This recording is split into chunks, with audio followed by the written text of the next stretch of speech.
Took me quite some time to finish this, but here we are. So in this video, we're gonna focus our scopes on Figma Alice from the sci-fi role-playing game Nikke, Goddess of Victory.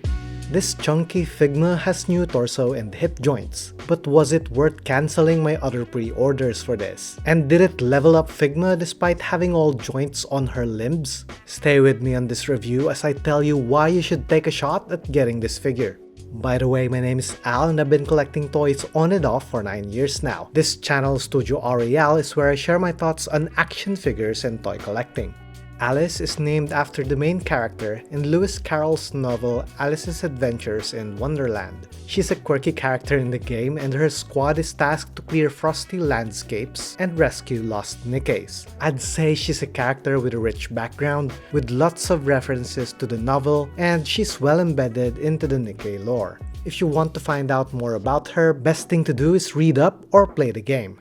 Now let's check what's inside the box.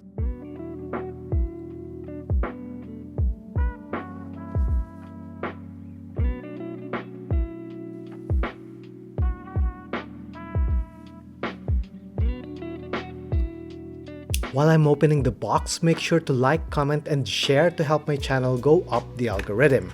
You can also check my affiliate links below. I get a small commission if you use those links to purchase something. Thanks for your support.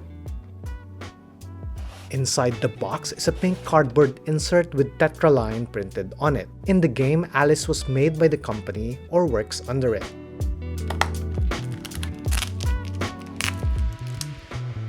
She comes with an instruction manual with text in English and Japanese.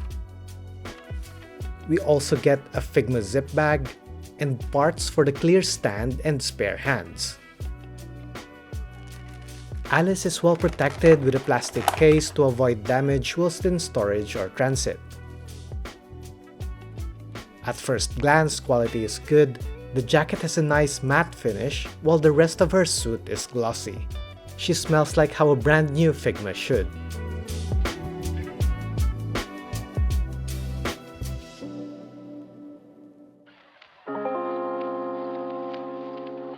Alice wears a pink bodysuit with a cropped bomber jacket on top. Detail and paint apps look good with some minor imperfections here and there, which is usual with Figma. Her hair is on a twin tail with a white pearlescent paint. Her pink eyes are detailed and she looks cute. I like that her mouth is sculpted in two instead of just being a decal. The markings on her chest, arms, and thighs look sharp and legible on the pink backdrop. I have no complaints with the sculpt, except for the arms and legs having all joints, which affects the overall silhouette. What it lacks on the extremities, I think it makes up for the new torso and hip joints. You can see where the articulated parts are on the torso, but it also kinda blends. The glossy finish also emphasizes the curves when hit by light. Overall, she looks really cute, and paint bleed or mold lines are almost non-existent in my copy. She's an eye candy and can be a permanent resident on my desk. Next, let's check what the new joints look like in terms of articulation.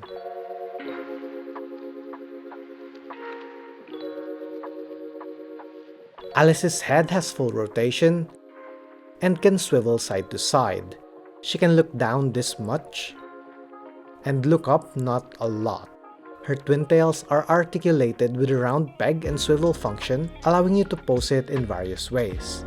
Her arms can go sideways this much to make a T-pose. Shoulder joints connect to a ball joint so it has full rotation.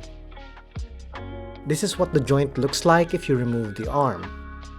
She has rotation on the upper arm as well as the forearm. Hands can rotate and swivel on a ball joint. There's not a lot of elbow bend and it's on a single joint. Her upper torso can move side to side and can do this as well. It also has full rotation. There's no rotation on the lower torso. She can bend forward a lot and bend back just as good. This is how the ab crunch looks like at the front. As usual, some joints will be exposed when you look at the back. Her hips has good movement with a hinge and peg. She also has thigh rotation, but rotating it will show gaps in some angles. Legs can move forward and back a lot. She can't do a full side-to-side split like how other Figma does, but if you pose her like this, she can still do a wide split. The articulation here is therefore somewhat similar to the human body.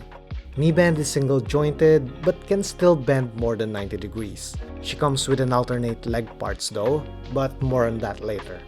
The upper part of her shoes has rotation. Shoes connect to a hinge plus peg so it can swivel forward and back, and has full rotation as well. She also has a good toe bend. Pivot therefore looks good on this figure. Figma Alice can do a lot of intricate and complex poses with this new torso and hip joints. You can take nice pictures at almost every angle, especially at the back. The old joints in the extremities are a bit of a letdown though, and she would have been perfect with double jointed arms and legs. Compared with older Figma, they got rid of the indentation or holes at the top of the thighs, making the shape more seamless. This is where I'm really impressed, and I think it improved the overall shape a lot. And this is why her hips look good in any angle. Here's how it looks side by side with Hyperbody Modernia. Modernia is definitely chunkier, but Alice has a better torso sculpt.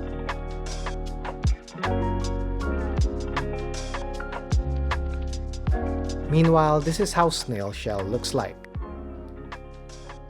Overall, the upper body articulation is typical of the usual Figma. There's no special gimmick or change here. The highlight is definitely the torso and hips.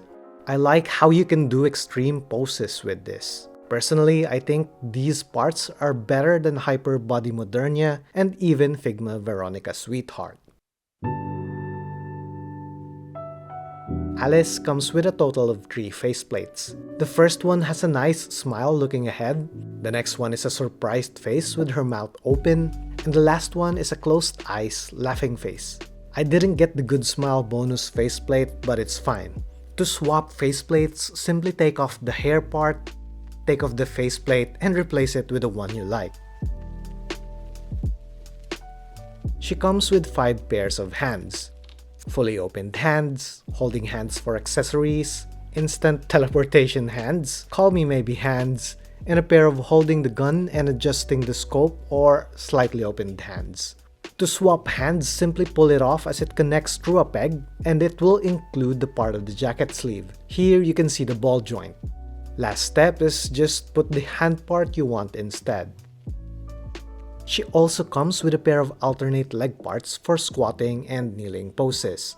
Both pieces are marked with either the letter L or an R to designate whether it's a left or right leg. My only issue with this is that the gaps are greater in some angles when you turn her thighs. It's like the peg hole is off a few degrees on my copy when using the alternate left leg. Her main weapon is a sniper rifle with a strap.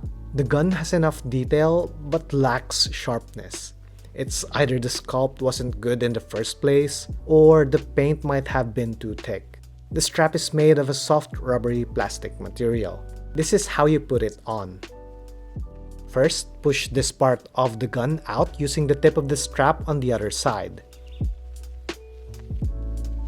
Then you can pull out the butt or the recoil pad of the gun. You can then slide the strap into the butt and push this part into the handguard. The strap, by the way, also comes with this part with a peg hole. You can use it to secure the rifle onto Alice when the strap is on her shoulders. You can do this by using part of the stand. I prefer attaching this part first before hanging it onto her shoulders. It just makes things a bit easier too if you tuck her hair away a bit. To remove the strap, use the small part you took off earlier to push it out and reattach the butt. To hold the gun, simply slide the handle into the gun holding hands and then attach the hand with the rifle onto the body. Although the issue here is that the trigger finger doesn't really hold the trigger. Last but not least, we have the usual Figma stand that needs assembling. So in terms of posing, it's difficult to make a more realistic and dynamic pose with the rifle.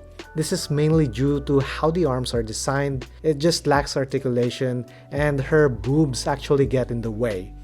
Also, beware, if you pull the straps the wrong way, you risk breaking the strap part. So yeah, mainly it's the rifle that I have issues with.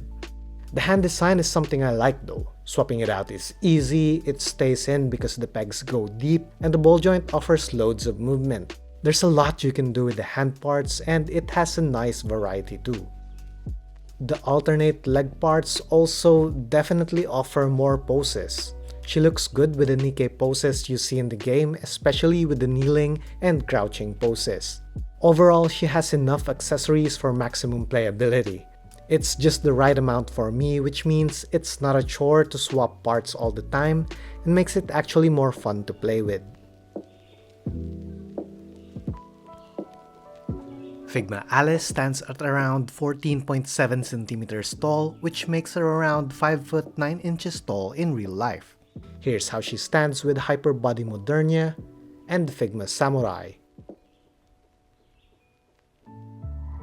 Here's how she looks side by side with Snail Shell's Bunny Girl Eileen and Figma Veronica Sweetheart. For more common brands, here's Mafex Spider-Man Classic Suit on the left and Sentinel Peter B. Parker on the right. Here's how she looks with Revoltech Agent Venom and my custom Devil Toys Ghost of Kurosawa. I think there's a drive for newer Figma to fit other figure lines, especially Western figures, and I'm all for it. She'll therefore definitely look good with SH Figuarts, Mafex, and Revoltech, and I imagine she would look okay together with 1/6 scale US figure lines like Marvel Legends, G.I. Joe, and Valaverse. Before we go to my final thoughts, make sure to like, comment, and share this review, and let me know what you think about this figure in the comments down below.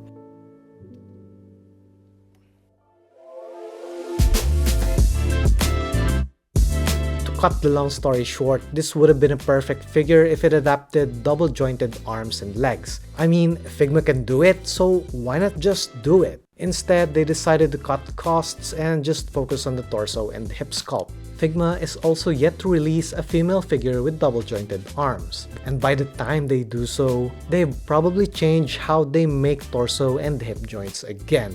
So yeah, despite the awesome articulation of the torso, hips, and thighs, at this point, having all joints makes no sense at all. My only regret is I've cancelled some of my Figma pre-orders for this, more specifically the latest Figma Link with double-jointed arms. That would have been a sight. Overall, Figma Alice is still a good-looking action figure. The matte and glossy parts make a nice contrast in textures. The face is pretty, which is what I like about Figma, and the paint apps, at least on my copy, have very minimal paint bleed and mold lines. I think I'm gonna hold on to this figure for a while because the sculpt is good enough for me, and I'd like to see how Figma's torso and hip joints will evolve further in the future. If you're a Nikke fan, there's no doubt you'll love this figure. This is a great start for the Nikke Figma line, and the next release warrants excitement. If Figma Alice is already on your sights, my advice is to take the shot and add her to your collection. If you're planning to get her, or if you already did, what do you like most and what issues have you encountered? I want to know what you guys think, so please feel free to drop a comment down below. Also check out my other reviews in the end of this video. This is Studio Aureal, and I'll see you on the next one.